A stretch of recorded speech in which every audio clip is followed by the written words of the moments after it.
আমি কেশব, আমার নতুন চ্যানেল স্মাইল উইথ কেশবে সকলকে স্বাগত জানাই। কেদারনাথ পার্ট 3 নিয়ে আমি হাজির। সকালে দীর্ঘ লাইনে দাঁড়ানোর পরে কেদারনাথ বাবার জ্যোতির্লিঙ্গের স্পর্শের অনুভূতি, বিকেলে সিঙ্গার দর্শন, মন্দির প্রাঙ্গণে প্রদক্ষিণ করা, ভীমশিলা দর্শন, আদিগুরু শঙ্করাচার্যের সমাধিস্থল দেখে প্রায় 500 মিটার দূরের ভৈরবনাথ মন্দির দর্শন এবং শেষে সন্ধ্যা আরতি, যা এই কেদার ঘাটিকে মুখরিত করে তুলেছে। এই সব কিছু থাকছে আমার এই ভিডিওতে। তাই চলুন শুরু করি কেদার বাবার রাজ্যের রাজ্যপাঠের কাহিনী।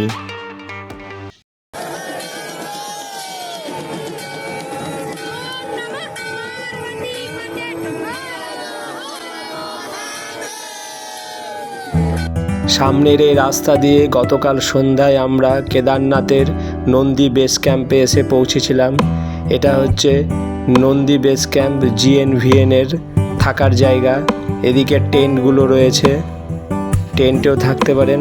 আবার এই বাঁ দিকে গিয়ে এখানে ডাইনিং হল রয়েছে এবং তার পেছনে আরও কিছু টেন্ট এবং তার পাশ দিয়ে রয়েছে অনেকগুলো কটেজ। আজকের ওয়েদার খুবই সুন্দর। সকালবেলা উঠে দেখি চারিদিকে রোদ ঝলমল করছে, পাহাড়ের গায়ে সূর্যের আলো পড়ছে, অপরূপ সুন্দর লাগছে। আমরা এবার GNVN থেকে যাব পুজো দিতে। পুজো দিয়ে ফেরার সময় আমরা আরেকটা হোটেলে গিয়ে উঠবো, একদম ঠিক মন্দিরের পাশে। এখানে ব্রেকফাস্টে পাওয়া যায় ম্যাগি আর আলুর পরোটা, আর সামনের এই হোটেলগুলোতেও পাওয়া যায়, যেখানে রেট একটু কম।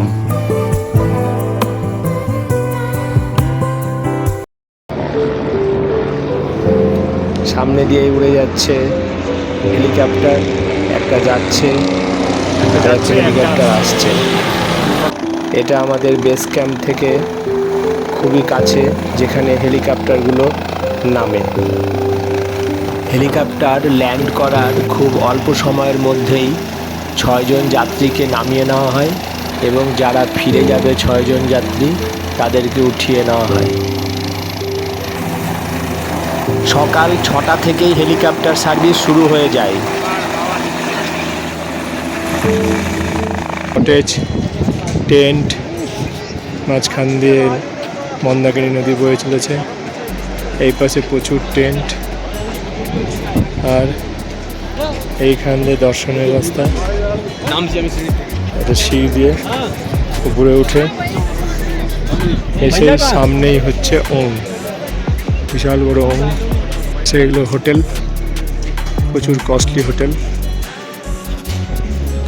এদিকেও হোটেল রয়েছে অনেক। আর ওই যে ওমের মাঝখান দিয়ে দেখা যাচ্ছে বাবা কেদারনাথের মন্দির। আজ অক্টোবরের 2 তারিখ, দুর্গাপুজোর মহাদশমী। একটু পরে আমরা কেদারনাথ মন্দিরের দর্শন করব। খুব এক্সাইটমেন্ট লাগছে। সামনের সিঁড়িগুলো পার করলেই কেদার বাবার মন্দির। পাশেই খাওয়ারের জায়গা রয়েছে, হোটেলগুলো রয়েছে। এই হোটেলগুলোর পেছন দিকে অনেক সস্তায় হোটেল পাওয়া যায়। এখানে প্রসাদ বিক্রি হচ্ছে, দাম মোটামুটি 200, 300, 500 এরকম হয়ে থাকে।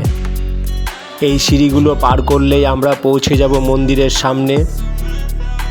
বন্ধুরা, আমরা এই ঠিক কেদারনাথ মন্দিরের সামনে এসে পৌঁছে গেছি। আমাদের এতদিনের প্ল্যান আজ স্বপ্ন পূরণ হচ্ছে। খুব সুন্দর দেখাচ্ছে মন্দিরটা। সামনে ঘন্টার গেট রয়েছে। এ যেন এক স্বর্গ রাজ্যে চলে এসেছি। অপরূপ সুন্দর এই মন্দির। বাঁ দিক দিয়ে লাইন দেখা যাচ্ছে মন্দির দর্শন করার জন্য, প্রচুর লাইন পড়েছে। পুজোর লাইনে দাঁড়িয়ে আছি, 7:30টায় এসে দাঁড়িয়েছি, অনেক ভিড়। মন্দিরের ভেতরে ছবি তোলা নিষেধ, আর পুজো দিলাম মনের মতন করে। কেদারনাথ বাবার পিঠের অংশটা এখানে রয়েছে। সেই শিলাতে ঘি, মধু, ফুল, বেলপাতা, গঙ্গা জল দিয়ে পুজো দেওয়া যায়, হাত দিয়ে ছোঁয়া যায়, মাথা ঠেকিয়ে প্রণাম করা যায়। তারপর পুজো শেষে বেরিয়ে এসে সাধু বাবার কাছে কপালে রঙের রেখা ও ত্রিশূলের ছাপ দিলেন। মনে রাখতে হবে পুজো দিতে মোটামুটি 3.5-4 ঘন্টা লাগে। আমরা সকাল 7:30টায় লাইন দিয়েছিলাম, 11:30টাও লাগলো। এবার 12টার পর মন্দির কিন্তু বন্ধ হয়ে যায়, আবার 2টোর পর মন্দির খোলে। 2টোর পর আর জ্যোতির্লিঙ্গ স্পর্শ করা যায় না, তখন দূর থেকে শুধু সিংহার দর্শন করতে হয়। মন্দিরের পেছনে রয়েছে ভীমশিলা, যা 2013 বন্যার সময় ভেসে এসেছিল। ভীমশিলা দর্শন করার পর একটু এগিয়ে আসতে হবে পেছন দিকে, এখানে আছে শঙ্করাচার্য সমাধিস্থান।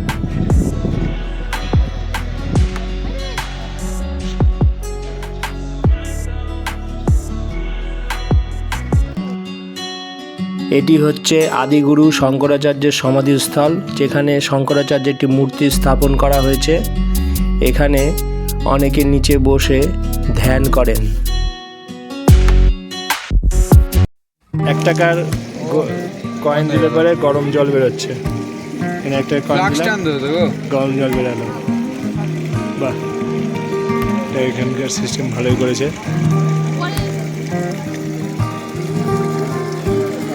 কেমন গরম?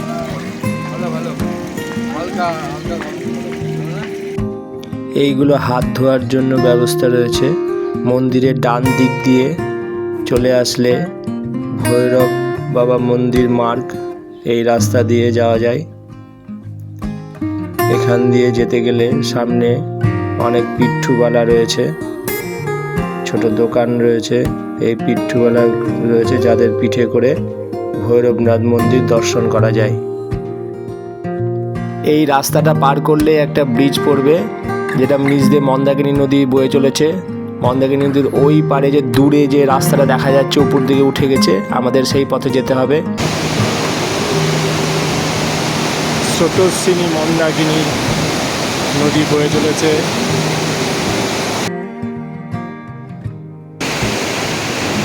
এই পথে একটা ভান্ডারা পড়ে, যেটা 2 মে থেকে 23শে অক্টোবর পর্যন্ত খোলা, পুরো 6 মাস খোলা থাকে।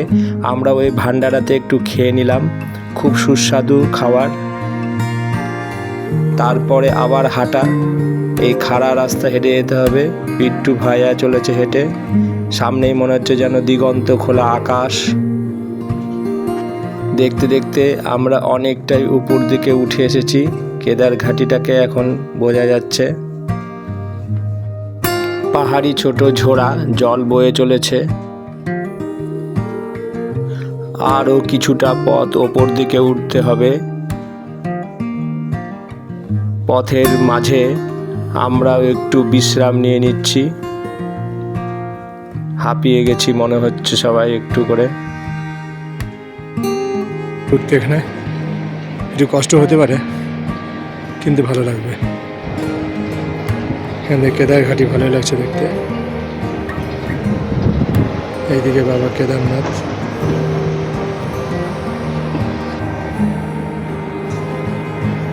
অনেকটাই চলে এসেছি, এই যে নিচ থেকে এসেছি। রিত আর মো অনেক নিচে আছে, আসতে কষ্ট হচ্ছে।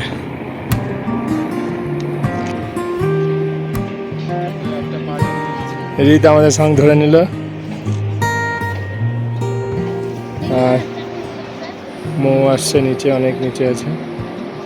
মন্দাকিনী ওই উপর থেকে বয়ে আসছে। মন্দাকিনী নদীর পেছনের দিকে যে পাহাড় রয়েছে, সেখানে রয়েছে চোরাবালি গ্লেসিয়ার। 2013 সালে এই চোরাবালি গ্লেসিয়ার থেকেই প্রচুর জল এসেছিল, সেখান থেকে বন্যার সৃষ্টি হয়েছিল। এখানে মন্দাকিনী নদীর 2টো ভাগ হয়েছে, একটা ওই পাশ দিয়ে গেছে আর একটা এই পাশ দিয়ে এসে কেদারনাথ মন্দিরের পাশ দিয়ে গিয়ে 2টো ধারা আবার এক জায়গায় মিলিত হয়েছে। পৌঁছে গেলাম উপরের সমতল জায়গাতে। ওই যে দূরে দেখা যাচ্ছে বাবা ভৈরবনাথ মন্দির।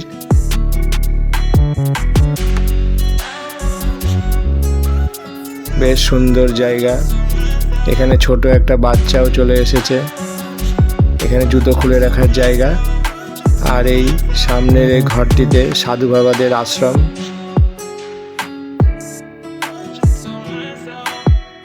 আর ওই যে দূরে আসছে মিত, এখন আসলো রীত আর মোড়। মোজা খুলে উঠবেন, কারণ জায়গাটা পুরো তেলে। এখানে সামনে একটি যজ্ঞ করার জায়গা রয়েছে। সিঁড়ি দিয়ে উপরে উঠবেন, তবে বেশ শীতল, ঠান্ডা পরিবেশ, হাওয়া বইছে। জয় বাবা ভৈরবনাথ। এখানে পুজোর সময় তেল ঢালা হয়, তাই জায়গাটা পুরো তেলে হয়ে রয়েছে। হেলিকপ্টার নামছে।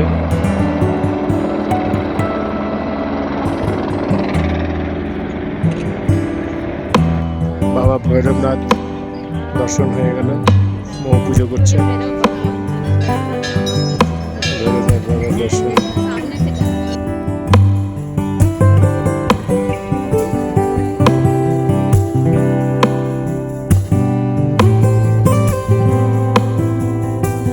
এখানে আসলে সত্যিই মন ভালো হয়ে যাবে। এত অপরূপ সুন্দর দৃশ্য চারিদিকে, জায়গাটা খুবই সুন্দর। আপনারা যারা আসেননি অবশ্যই একবার জীবনে কেদারনাথ দর্শন করবেন। ওখানে বাবা ভৈরবনাথের দর্শন করে আমরা এই দিক দিয়ে আসলাম। এখান থেকে কেদারঘাটি আরো সুন্দর দেখাচ্ছে।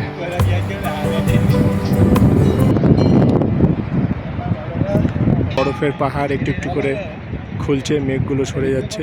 প্ল্যান করবেন কেদারনাথে 2 রাত থাকার, তাহলে খুব ভালোভাবে আশেপাশের জায়গাগুলো ঘুরতে পারবেন। আর যদি 1 রাত থাকেন তাহলে খুব ভোরে বেরিয়ে কেদারনাথে দুপুর ঢোকার চেষ্টা করবেন, তাহলে আপনি ভৈরব বাবা মন্দির দর্শন করতে পারবেন এবং পরের দিন খুব সকালে কেদারনাথ দর্শন করে বেরিয়ে পড়তে পারবেন। তবে মনে হয় আমার 2 রাত থাকলে খুব আরাম করে আশেপাশের জায়গাগুলো ঘুরতে পারবেন। এখন মন্দিরের গেট খুলছে। দুপুর 2টো বাজে। 12টার সময় বন্ধ হয়েছিল।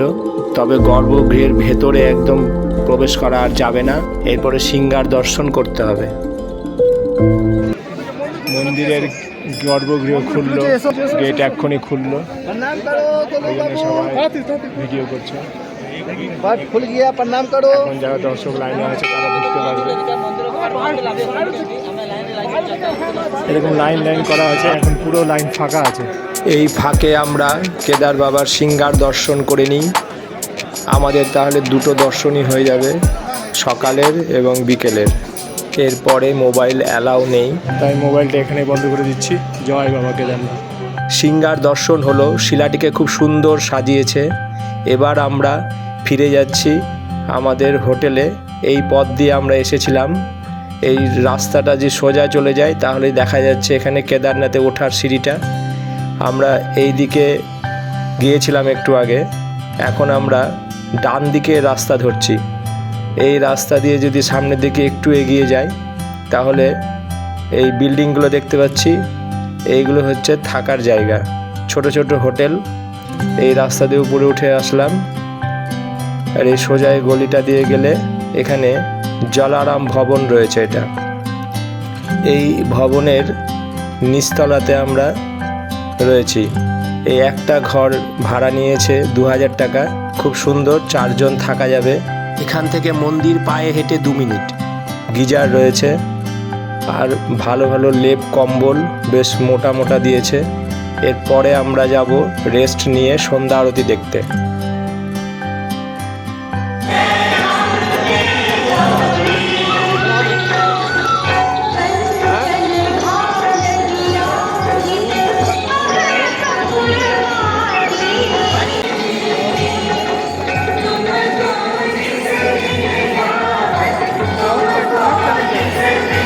প্রচুর ভক্ত সমাগম হয়েছে, 1000-এর উপর তো হবেই। চারিদিকের লোকে ভর্তি। সন্ধ্যা আরতিতে এলাকাটা মুখরিত হয়ে উঠেছে।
পার্বতী পতে